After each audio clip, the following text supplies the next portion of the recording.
Olá, eu sou o Denison, especialista em gestão ágil, e seja bem-vindo ao segundo vídeo do nosso workshop, onde eu estou te mostrando como organizar seu projeto com gestão ágil e se tornar uma referência em gestão na sua área. Mesmo que você não tenha experiência, mesmo que você não seja líder de uma equipe, mesmo que a sua equipe seja pequena ou que na sua empresa seja tradicional e não conheça métodos ágeis, independente da sua área profissional, você vai aprender aqui um passo a passo para organizar seus projetos e aumentar sua produtividade utilizando gestão ágil. E com isso, se transformar em um profissional referência em gestão na sua área. Foi o melhor investimento que eu fiz em mim. Eu fui contratada, virei referência na empresa, virei líder da área de agilidade. Devido a esse reconhecimento, eu recebi uma nova proposta de emprego que me deu aí um aumento salarial em 40%. E isso tem me trazido um retorno, uma satisfação muito grande. O reconhecimento no mercado, né? Que tu passa a ser um profissional bem quisto, né? E, que legal. A minha vida separa antes dos métodos ágeis e depois dos métodos ágeis. Né? Na aula anterior, nós vimos quais os benefícios da gestão ágil, né? O que você ganha com isso e tudo mais. E a gente viu também o que é a gestão ágil. Eu te expliquei tudo na aula anterior. Também eu te mostrei para quem que é a gestão ágil e quais são os 5 erros mais comuns que a maioria das pessoas cometem quando tentam se organizar e principalmente quando tentam colocar gestão ágil na prática. Se você ainda não viu a aula 1, pode pausar esse vídeo, volta lá, assiste a aula 1 primeiro, tá? Para você não perder nada da explicação, tá? Essas aulas foram estruturadas didaticamente para serem vistas na sequência. Por isso é muito importante que você assista a aula 1 antes da aula 2. E na aula de hoje, o que a gente vai ver? Qual que é o jeito certo de colocar em prática e organizar o seu trabalho? A gente vai ver também os 3 pilares da visão de floresta da gestão ágil. Vamos ver qual é o 80-20 dos métodos ágeis, né? Aqueles 20% que trazem 80% do resultado. E por fim, onde se encaixa cada método em uma empresa, uma equipe, usando o método Gestão Ágil 2.0. Minha missão com essa segunda aula é tirar você da confusão e trazer para clareza. Se prepara, tá? Que essa aula vai ser pauleira, cheia de conceito importante. Eu vou te ensinar sobre Scrum, Kanban, OKR, Lean, Design Thinking, liderança, entre outros conceitos complementares. Inclusive, eu te aconselho a pegar papel e caneta para anotar, para você poder fixar melhor o conteúdo que eu vou passar nessa aula. Porque saber tudo isso é muito importante para sua carreira como gestor hoje em dia, tá? Mesmo que você não seja um líder ainda de uma equipe, isso tudo vai preparar você para assumir uma equipe, para assumir uma posição de liderança com confiança. Eu vou te mostrar o caminho certo para aprender tudo isso, colocar em prática, assim para que você não se sinta mais perdido em meio a tantas tarefas do dia a dia, com aquela sensação de estar deixando alguma coisa importante para trás, sem saber como organizar as coisas, como organizar o trabalho do time, eliminar aquela sensação de muito trabalho para fazer e falta tempo para fazer tudo, trabalhando sem processos claros, sem alinhamento do time, sem planejamento estratégico. Chega! Vamos colocar um fim nisso tudo, beleza? E acabando com isso, você também vai acabar com alguns problemas de carreira que muita gente tem, né? Que é o de se sentir desatualizado, estagnado na carreira, sem oportunidade, frustrado, cansado, ou até mesmo achando que já passou da idade. Vamos acabar com tudo isso de uma vez por todas também. E se você, por algum motivo, ainda tem alguma dúvida sobre tudo isso que eu tô falando, dá só uma olhada nisso aqui. Vou contar para vocês um pouco da minha experiência da metodologia ágil aplicada ao meu trabalho que eu aprendi depois de realizar o curso de gestão ágil junto com o pessoal da MindMasters. Eu trabalhava como gerente corporativo de um departamento e tinha muitas frentes de trabalho, muitas equipes de trabalho que era responsável, além de projetos. Muitas equipes que não tinham necessariamente feito o curso, entraram no processo, entraram no método e começaram a gostar e começaram a abraçar aquilo porque realmente gerava uma diferença. Projetos que às vezes estavam travados, enroscados, a gente não percebia onde ele estava, no meio, o que estava acontecendo, começava a ficar muito claro. A equipe mudou, outras pessoas da equipe foram fazer cursos de gestão ágil e realmente isso gerou uma diferença de resultado e de movimento. Tanto que muitas vezes as reuniões começavam sem mim porque a equipe estava tão imbuída no processo que quase começou a existir uma autogestão, o que é fantástico numa equipe de trabalho quando você quer potencializar os esforços. E cuido de diversas contas e, inclusive, esses clientes pedem que todos os projetos sejam feitos já por metodologia ágil, tanto para a equipe interna como para os clientes, isso é uma diferença muito grande. É uma mudança e é uma mudança de mentalidade que realmente vale super a pena. Espero que você não tenha mais dúvida nenhuma agora, né? Então, vamos para o nosso conteúdo de hoje. Eu gostaria também de agradecer às milhares de pessoas que se inscreveram e a todos que comentaram na comunidade do evento. É muito gratificante para mim ver essa participação e esse engajamento dessa comunidade de futuros agilistas que a gente está formando. Bom, então vamos lá, bora para o nosso conteúdo. Existem 3 pilares que sustentam o meu método Gestão Ágil 2.0. O primeiro dele é liderança, o segundo é estratégia e o terceiro, execução. Eu já te mostrei rapidamente isso na aula 1, onde eu falei sobre a visão de floresta, mas eu vou detalhar um pouco mais aqui para você. O primeiro pilar, então, é o da liderança. Não importa se a empresa que você trabalha ou a área que trabalha fornece produtos ou serviços para outras empresas. No final, são sempre pessoas. Sempre são pessoas lidando com pessoas.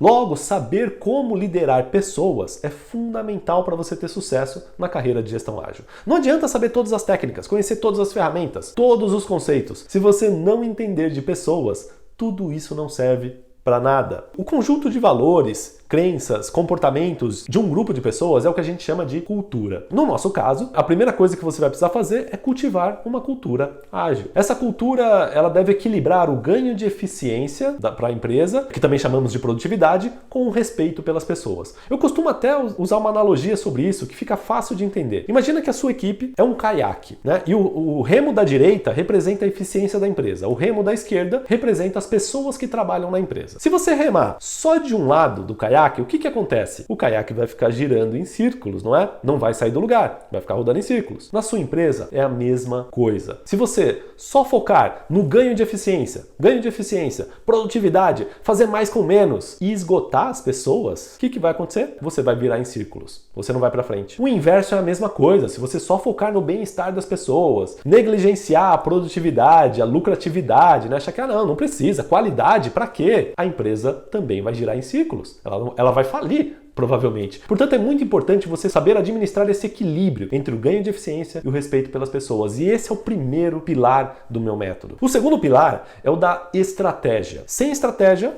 não existe foco. É muito importante você entender como que funciona um planejamento estratégico para você saber como guiar todas as coisas que você precisa fazer. Não ter uma estratégia clara é como se você até tivesse todos os ingredientes de um prato, mas você não tem a receita. Para que serve aquele monte de ingrediente? Você faz o que com eles, né? Coloca todos eles aleatoriamente na panela, joga tudo ao mesmo tempo, cozinha, não cozinha, o que você faz? Na equipe, na sua empresa, é a mesma coisa. A essência de uma boa estratégia é escolher o que não fazer. Tá? Quais ingredientes eu não vou usar. A coisa mais comum, né, de quando não se tem estratégia, não tem uma estratégia clara, é você ter uma infinidade de iniciativas, que nunca acaba. E aqui tem um outro ponto que eu coloco como estratégico também, que é a questão da inovação. A inovação eu trato dentro desse segundo pilar da estratégia porque ela é essencial para a sobrevivência no mercado atual. As empresas sabem disso, né? São cobradas por isso e cobram cada vez mais inovação dos seus líderes. Por isso, é importante você saber também. Portanto, saber como inovar de forma estratégica é fundamental e faz parte do meu segundo pilar do método Gestão Ágil 2.0. O terceiro pilar é o da execução. Execução sem estratégia pode até ser um pesadelo, mas estratégia sem execução é completamente inútil. Um bom gestor, um bom líder tem que ter capacidade de execução. Isso é sobre tirar as ideias da estratégia e fazê-las acontecerem na prática. A capacidade de execução não significa saber fazer tudo sozinho, eu vou lá e coloco a mão na massa. Significa saber como conduzir um time para executar o que precisa ser feito, com o máximo de qualidade possível, no menor tempo possível, entregando o máximo de valor ao cliente final. Um bom líder é aquele que sabe como organizar um time,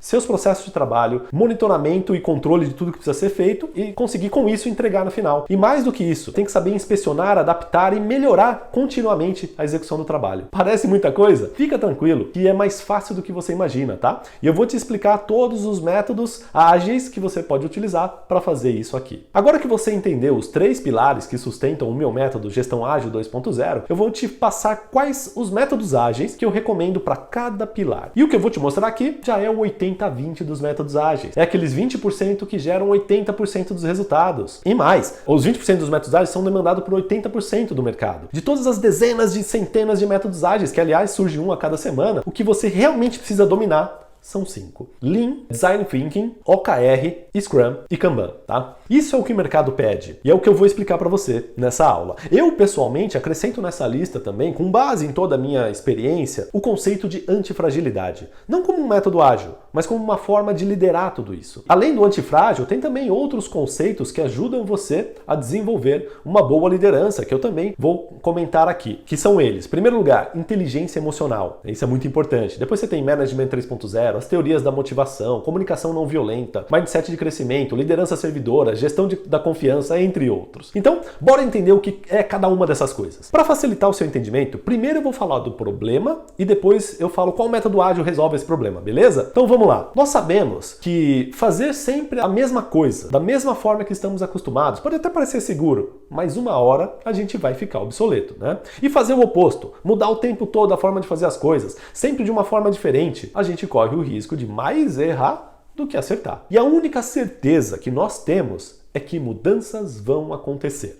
Tem até uma frase que diz: nenhum plano sobrevive ao campo de batalha. E como que a gente resolve isso? Ou como que a gente lida com isso? Sendo antifrágil. Esse é um conceito criado pelo Nassim Taleb, um grande autor da atualidade. E para entender o antifrágil, talvez seja mais fácil a gente começar falando sobre o oposto, que é o frágil. O que é frágil, né? Frágil é tudo aquilo que se quebra, avaria, danifica sempre que recebe um impacto. Resiliente é tudo aquilo que resiste, que permanece igual, que volta ao estado original depois de um impacto. O ágil é aquele que consegue se mover e se adaptar rapidamente às novas circunstâncias. Agora, o antifrágil é aquele que se fortalece, que melhora, que se beneficia com os impactos e as mudanças que acontecem. Então, melhor do que ser resiliente é ser ágil, mas melhor do que ser ágil é ser antifrágil. Para ilustrar melhor esse ponto, eu vou dar um exemplo do mundo animal. Tá? Os dinossauros, eles eram animais frágeis, altamente suscetíveis a grandes impactos ou grandes mudanças, tanto que eles não existem mais. Já um rinoceronte, por exemplo, ele é robusto, ele consegue aguentar os impactos e continuar do mesmo jeito. Um tigre, ele é ágil, ele consegue se mover rapidamente, se adaptar às circunstâncias do dia a dia. Já as bactérias e vírus são antifrágeis. Elas crescem e ficam mais fortes com o impacto. Quando você tiver uma dor de garganta, uma infecção bacteriana, experimenta tomar um antibiótico pela metade do tempo. Ou melhor, não experimenta, né? Porque isso não vai ser bom. O que isso vai fazer? Vai fazer com que as bactérias mais fracas morram primeiro e as mais fortes, que não morreram nas primeiras doses do remédio, elas vão se reproduzir, a infecção vai voltar muito mais forte. Você deve fazer o mesmo com a sua carreira, com a sua liderança, com seus projetos. Criar um ambiente de liderança que seja antifrágil, ou seja, que não se prejudique, mas que se beneficie com os impactos. E como é que eu faço isso, Denison? Eu vou te dar 4 dicas para você ser antifrágil, tá? Primeiro, criando opcionalidades, buscando constantemente inovações, novas formas de conseguir fazer as coisas. O famoso sempre tem uma carta na manga, né? Sempre tem um plano B. Aliás, quanto mais planos, B, C, D e E, mais antifrágil você fica. Segundo, aprenda com os problemas. Todo problema, todo impacto, toda mudança é uma oportunidade de aprendizado para voltar mais forte. Como já dizia o filósofo Nietzsche, o que não me mata, me fortalece. E o terceiro, com isso, nós vamos ao terceiro ponto, que é evite risco de ruína. Ruína é chegar num ponto que não tem mais volta. Acabou, né? Por isso a gente sempre usa uma estratégia que evita o risco de ruína, que a gente chama de barbell, que é basicamente você colocar a maior parte do seu esforço naquilo que é seguro e uma menor parte em algo altamente inovador e altamente arriscado. Né? Assim você garante que você vai estar sempre buscando inovação, vai falhar muito aqui, mas a maior parte está segura e você evita o risco de ruína. E a quarta dica, que o tempo é o melhor juiz das fragilidades. Coisas frágeis não resistem ao tempo. E esse é um dos critérios, inclusive, que eu uso para escolher no que eu vou investir o meu esforço, o que eu vou aprender e até o que eu vou ensinar, né? O que eu vou aplicar e o que eu vou ensinar. Toda semana surge um método novo da moda, né? Uma técnica nova da moda. Mas também, toda semana, alguma moda acaba. Alguma moda morre. Então invista o seu tempo em aprender coisas que são antifrágeis. Coisas, por exemplo, como qualquer um dos métodos ágeis que eu recomendo nessa aula. Né? Nada do que eu vou falar aqui é uma moda passageira, que surgiu semana passada. São ideias que se provaram com o tempo, que geraram valor a longo prazo. A Apple, ela só é a Apple por causa do Design Thinking. O Google só é o Google por causa do OKR. A Toyota só é a Toyota por causa do Lean. Né? Praticamente todas as grandes empresas do Vale do Silício usam Scrum e Kanban. Isso não quer dizer que você não deva aprender coisas novas, né? Lembra da estratégia Barbell, você tem que sim aprender coisas novas, mas você não vai investir a maior parte do seu tempo nisso. Lembra disso? Invista 90% do seu esforço em métodos consagrados e uns 10% em novidade, coisas novas, que talvez não deem nada, mas talvez deem alguma coisa. Entendeu? Com isso você vai tomar melhores decisões. E agora vamos entender Para que serve cada um desses métodos ágeis que eu falei, né? Então vamos lá. O primeiro deles, o Lean. Nós sabemos que empresas buscam eficiência, né? Eliminar desperdícios, fazer mais com menos. Porém, as empresas e equipes são formadas por pessoas. E pessoas não são robôs. Como que a gente resolve isso? A implantação de uma cultura Lean resolve isso. Ela é pautada em equilibrar dois grandes pilares. O primeiro é a melhoria contínua e o segundo, respeito pelas pessoas. Algumas pessoas acham erroneamente que a filosofia Lean é apenas a busca incansável pela eliminação de desperdícios. Isso faz parte, mas o Lean não é só isso. Ele é mais profundo que isso. O pensamento Lean busca primeiramente entender o que é valor do ponto de vista do cliente. Aliás, a empresa existe para entregar valor para o cliente. E esse pensamento não se aplica somente à empresa. Você pode usar isso também para a sua área ou até para você mesmo. Quem que é o cliente final da sua área? Ou quem que é o cliente final dos seus serviços profissionais. Entendendo isso, o próximo passo é identificar o que é valor para esse seu cliente. Valor é tudo aquilo que o seu cliente realmente quer. E é tudo aquilo que ele está realmente disposto a pagar para ter. Após desvendar isso, você pode mapear o seu processo de trabalho e focar no reconhecimento de atividades que agregam valor e atividades que geram desperdício, uma vez que você sabe o que é valor. E nós chamamos esse mapeamento de processo de mapeamento de fluxo de valor. Aliado a isso, nós implementamos uma cultura de melhoria contínua, sempre equilibrando trabalho com respeito pelas pessoas, né? Isso é muito importante no Lean. Inclusive, o código de conduta da Toyota, o Toyota Way, ele é organizado em 4 seções. Primeiro, a filosofia de longo prazo, que significa que a gente sempre tem pensamento de longo prazo em detrimento de ganhos de curto prazo. O segundo se chama os processos certos irão produzir os resultados certos. O que eles querem dizer com isso? Essa questão do mapeamento de valor, redução de desperdícios, ter os processos certos para gerar os resultados certos. O terceiro é que o valor para a empresa é obtido através do desenvolvimento das pessoas. E aqui é que a Toyota consegue um grande equilíbrio, né, entre ganho de eficiência e respeito pelas pessoas. Ela entende que o valor para a empresa só é obtido através do desenvolvimento das pessoas que trabalham lá. Afinal, são pessoas, né?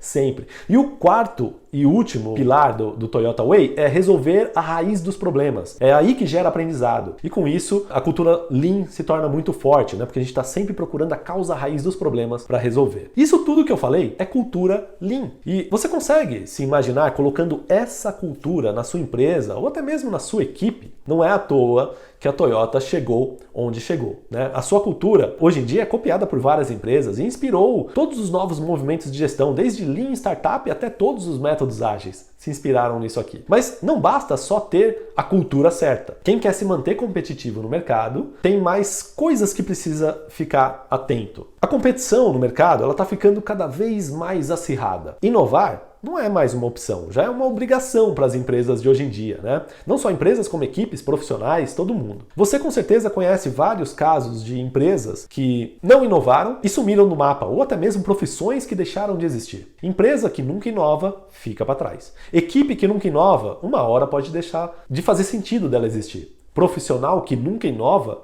pode ficar obsoleto e sair do mercado. Lembra do pensamento de longo prazo do Lean? Normalmente, as necessidades de inovação não são de curto prazo. E quando se percebe no curto prazo que você precisava ter inovado, provavelmente já não dá mais tempo. Por isso é importante sistematicamente você buscar inovações, o famoso pensar fora da caixa. O Design Thinking resolve isso. Design Thinking é uma abordagem sistemática para gerar inovações. O objetivo é resolver problemas complexos com foco nas pessoas, centrado no ser humano. Por isso, toda inovação com Design Thinking foca em resolver algum problema do ponto de vista do ser humano. Lembra que são sempre pessoas dos dois lados? A empresa é composta por pessoas, a equipe é composta por pessoas, o cliente, no final das contas, também tem pessoas lá. Com Design Thinking, você parte de uma análise sobre quais são as necessidades das pessoas, quais são seus problemas, seus desejos, e a partir daí você busca as soluções. Existem diversas técnicas de Design Thinking, mas a que eu uso e ensino no meu curso é a de 5 fases da D-School, que é a primeira, empatia, segunda, definição, terceira, ideação, quarta, prototipagem e quinta, testes. Usando o Design Thinking, você usa o pensamento divergente e convergente para gerar muitas opções inovadoras. Lembra do conceito de antifrágil que eu falei agora há pouco? Criar opções com o Design Thinking ajuda muito você a se tornar, sua equipe, sua empresa se tornar antifrágil. Quanto menos opções você tem, mais frágil você é. Quanto mais opções você tem, mais antifrágil você se torna. Legal, não é? Agora que você entendeu para que serve o Design Thinking, e com ele, né, você vai gerar um monte de opções, um monte de iniciativas, tem um outro ponto aqui. Agora temos um monte de opções. Aí surge um novo problema, que é ter um monte de iniciativa e você não sabe nem por onde você começa. Porém, a gente sabe que a melhor forma é iniciar e terminar poucas coisas do que iniciar um monte de coisas e não acabar nada, né? Isso se chama foco. Um time focado e alinhado com o mesmo objetivo é infinitamente mais produtivo do que um time disperso sem objetivo. Como a gente resolve essa questão do foco, então? Em poucos objetivos, ao mesmo tempo que a gente continua ágil para se adaptar às mudanças. Como que a gente faz para resolver isso? O OKR resolve isso. O OKR é um modelo de gestão ágil, de desempenho com foco em resultados. É o que faz a ponte entre o planejamento estratégico e as metas de execução. Esse método tem como objetivo simplificar a forma de fazer planejamento estratégico das empresas. O planejamento de objetivos e resultados-chave podem ser feitos desde um nível da empresa até um nível individual. E o que significa o tal do OKR, né? OKR é uma sigla, Objectives and Key Results, que em português significa objetivos e resultados-chave. E como que a gente faz para usar isso? Vamos imaginar que você está indo viajar, sem GPS, apenas com um mapa. Você sabe qual é o teu objetivo, a cidade que você quer chegar, mas você não sabe muito bem o caminho, né? Provavelmente você vai usar esse mapa, vai olhar alguns pontos do caminho e você vai verificar se você está chegando nesses pontos, e cada vez que você passa por aqueles pontos, você sabe que você está chegando mais próximo do objetivo final, né? Bom, o OKR, ele te auxilia como se fosse esse mapa, de pontos do mapa. Esses pontos no mapa são os resultados-chave. E no caso da viagem, o objetivo é a cidade que você quer chegar lá no final, né? E os resultados-chave são os pontos que você mede ao longo do caminho. Os objetivos, eles devem ser abrangentes e ambiciosos, mas você só deve estabelecer de 1 a 3 objetivos no máximo. Por quê? Porque precisa de foco. Já os resultados-chave, elas são as métricas, os resultados, o que você vai medir para ver se você está alcançando aquele objetivo. Simples assim. É isso que é o OKR. E nós queremos alcançar um determinado objetivo, saberemos que fomos bem-sucedidos se a gente alcançou esse resultado-chave. Fácil, né? Com isso, você pode estabelecer objetivos e resultados-chave para a sua empresa, para o seu departamento, para a sua equipe ou até mesmo para a sua carreira. Normalmente, os ciclos de OKR são trimestrais, semestrais ou anuais. Por que disso? Porque isso promove agilidade para a organização, pois a cada trimestre ou a cada semestre, você pode rever os objetivos estratégicos e mudar o foco de todo mundo. É assim que funciona o OKR e esse método está crescendo demais no Brasil e no mundo. Bom, até o momento, você já entende o que é a tal da cultura Lean, como que a gente gera inovação com design thinking e como que a gente organiza nossas metas através dos resultados-chaves do OKR. Aí vem a próxima pergunta. O que nós precisamos fazer para atingir esses resultados-chaves que a gente definiu no OKR? E assim, para cada resultado-chave, a gente vai mapear quais são as iniciativas, projetos, planos, tudo que a gente tem que fazer para atingir aquele resultado-chave. E no final, a gente vai ter uma lista de projetos, um monte de coisa para fazer. Como que a gente faz para organizar tudo isso? Como que a gente faz para tirar tudo isso do papel e fazer acontecer de uma forma organizada, priorizada, que entregue valor ao cliente final? Sabe quem faz isso? O Scrum. O Scrum organiza a bagunça e ele gera uma produtividade na execução sensacional. O Scrum, ele prescreve uma forma simples de organizar trabalhos complexos e que se encaixa em quase qualquer área de trabalho. Basicamente, você vai levantar tudo que precisa fazer, né, a lista de tudo, vai priorizar essa lista, onde o que é mais importante vai para cima, o que é menos importante vai para baixo. Nós chamamos essa lista de backlog, tá? Então vai se acostumando com o termo. E aí, basicamente, nós vamos executar através de ciclos curtos de trabalho, também chamados de sprints, seguindo a ordem de prioridade do backlog. Então, lembra das iniciativas que a gente encontrou lá nos resultados-chave de OKR? Essas iniciativas alimentam o backlog do Scrum. E de sprint em sprint, a gente vai executando tudo que tem no backlog. E todos os dias, o time faz uma reunião diária rápida de 15 minutos para alinhamento geral do trabalho. E no final desse ciclo, o time apresenta o trabalho feito para as partes interessadas, coleta feedback, oportunidades de melhoria, oportunidades de mudança. E depois, numa reunião chamada de retrospectiva, o time também verifica como que foi feito o trabalho, né, com foco em melhoria de processo. O que a gente fez que a gente vai manter, o que a gente vai descartar. E a grande beleza do Scrum é que, como é planejado em ciclos curtos, normalmente de 1 a 4 semanas no máximo, a gente ganha agilidade para acomodar as mudanças rapidamente. Sempre que uma coisa nova surge, ela entra no backlog e na sua devida priorização. E no próximo sprint, ela já pode entrar para ser executada. Assim você garante um ritmo sustentável de trabalho de forma organizada, priorizada e capaz de se adaptar rapidamente às mudanças. Por isso que o Scrum é tão famoso no mundo. Mas nem sempre é possível você organizar o trabalho em ciclos, né, em sprints, como é recomendado no Scrum. Nem sempre é possível você fazer um planejamento da semana, da quinzena ou do mês. Tem equipes que não têm essa previsibilidade, né, não sabe o que vai acontecer amanhã. Então como que a gente faz para organizar o trabalho sem usar o Scrum? fazendo a gestão do fluxo de trabalho com o Kanban. O fluxo mínimo de trabalho que qualquer pessoa tem é o famoso a fazer, fazendo e feito. Mas o sistema Kanban é melhor utilizado quando você mapeia realmente as etapas do teu fluxo de trabalho ou do fluxo do seu time. Lembra do mapeamento de cadeia de valor do Lean? É aqui que ele entra. Inclusive, é daqui que vem a inspiração do Kanban. E com isso, você consegue estabelecer limites para cada etapa e monitorar o andamento dos trabalhos. Outro ponto que o Kanban é essencial é na visualização do trabalho abstrato. Visualizar aquilo que é intangível. Cada cartãozinho do Kanban representa um trabalho a ser feito. Isso ajuda muito a deixar visível os trabalhos que não são visíveis. É uma forma de nós visualizarmos o trabalho do conhecimento. É o que a gente chama de gestão visual. Tanto que ele quase sempre é usado também por times que usam Scrum. A maioria dos times usam Scrum e também usam Kanban. E é assim até que eu ensino no Gestão Ágil 2.0. O Kanban te ajuda a visualizar o seu fluxo de trabalho, identificar gargalos, oportunidades de melhorias e por aí vai. Essa última duplinha que eu mostrei aqui, Scrum e Kanban, são os métodos mais famosos da gestão ágil, tá? É o que a maioria das pessoas aprende ou começa a aprender. Só que elas param por aqui, né? E tem mais coisa. Tem mais coisas que você precisa aprender e desenvolver. Lembra da visão de floresta que eu falei no começo da aula? Scrum e Kanban ajudam em um dos pilares, o da execução. O OKR e o Design Thinking ajuda naquele outro pilar do meio, né, o da estratégia e inovação. E o mais importante de todos, para quem quer ser um líder diferenciado, lembra que é o primeiro pilar de pessoas? Nós falamos aqui sobre a cultura Lean e o conteúdo de antifragilidade, ainda nesse pilar da pessoa, mas eu conheço profissionais que gabaritam tudo isso que eu falei aqui, conhecem tudo, sabem todos os métodos ágeis, conhecem todas as técnicas, todas as ferramentas, todas as teorias, mas não conseguem sucesso na carreira, não conseguem permanecer em uma posição de liderança por muito tempo, mesmo sabendo todas essas técnicas que eu falei. E você sabe por quê que essas pessoas não conseguem? Porque para você ser um verdadeiro líder, você precisa desenvolver sua inteligência emocional. Essa é a cereja do bolo do meu método Gestão Ágil 2.0. Inteligência emocional aplicada à gestão ágil é essencial para você ser um bom líder ágil. E o mais legal disso tudo é que inteligência emocional pode ser treinada, você pode desenvolvê-la. Eu não vou conseguir entrar no detalhe aqui, né? Mas basicamente, segundo a neurociência, a emoção é muito mais forte do que a razão. E conhecer as suas emoções, conhecer os gatilhos que disparam essas emoções, te ajuda a controlar como que você vai reagir a elas. Isso é inteligência emocional. E assim, evitar tomar decisões baseadas em emoção. Por exemplo, dependendo da situação, você pode ser dominado pelo medo e aí você trava e não age. Sem o desenvolvimento da inteligência emocional, você pode deixar de agir quando você deveria agir. Ou até agir exageradamente quando é dominado pela raiva. E isso, eu garanto, ninguém te ensina em curso nenhum. Por isso os meus alunos têm tanto sucesso, como você viu em vários depoimentos que eu já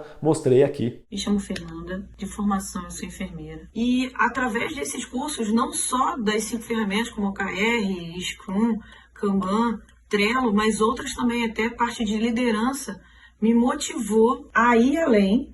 E hoje eu assumi a parte de PO também do hospital onde eu trabalho. E realmente mudou a minha vida. Meu salário aumentou, realmente veio mais responsabilidade, mas a qualificação me ajudou muito a conquistar isso. Liderança e inteligência emocional são o ouro da carreira. É o que separa os homens dos meninos, as mulheres das meninas. Isso é o que separa pessoas comuns de líderes de alto desempenho. Por isso, no meu método, eu me aprofundo tanto nisso, além dos métodos ágeis. Bom, a ideia aqui era só te dar uma visão geral de tudo, né, para você entender onde se encaixa cada método ágil, quais são os principais. Eu aprofundo tudo isso no meu curso de Gestão Ágil 2.0, que é uma formação profissional. Algumas pessoas estão até me perguntando quando que vai abrir as novas turmas, né, para o Gestão Ágil 2.0. Calma, não é a hora de eu falar dele ainda, tá? Mais para frente eu falo como que vai ser o curso, caso você tenha interesse. Mas o que eu queria hoje era passar o máximo de valor que eu pude nesse tempo que é limitado. Então, por hora, eu queria mesmo que você aproveitasse esse conteúdo que eu te passei e me dissesse o que você achou disso tudo. No próximo vídeo, eu vou te apresentar um passo a passo de como colocar em prática tudo isso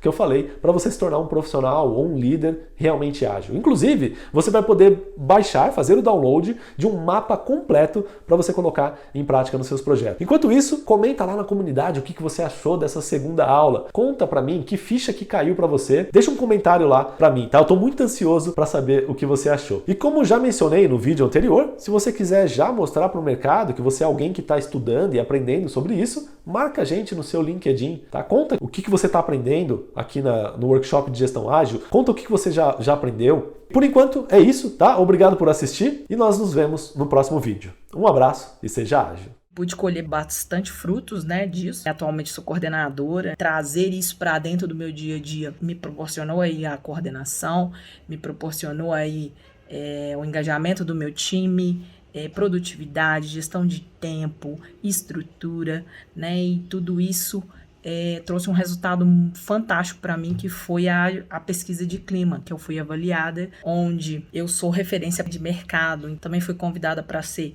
orientadora de negócios aqui nos times de squad da Localiza. Eu passei a treinar os gestores acima de mim. O projeto foi entregue num prazo ok, a empresa teve o retorno esperado no prazo. Eu fui chamado para outro projeto com eles, e depois outro projeto, eu consigo acessar projetos maiores. Esses treinamentos proporcionaram mais organização, controle e um melhor gerenciamento na entrega dos meus projetos. Me sinto apto em oferecer projetos de qualidade. Quando eu cheguei, o processo da empresa ele estava bastante bagunçado, assim, a gente não tinha uma comunicação muito fluida, tinha informações diversas sobre uma mesma vaga, ninguém sabia direito em que momento do processo seletivo estava aquela vaga, onde estava o currículo do candidato, quem sabia, quem já tinha entrevistado, quem não tinha entrevistado. O ambiente da empresa, você não tem ideia como mudou. Imagino. Estou muito bem recolocado profissionalmente, estou trabalhando numa consultoria de ponta, atuando num cliente também, num grande cliente do mercado financeiro, e posso dizer que assim, a minha vida pessoal e a minha carreira, ela deu um up muito, muito, muito grande baseado nisso.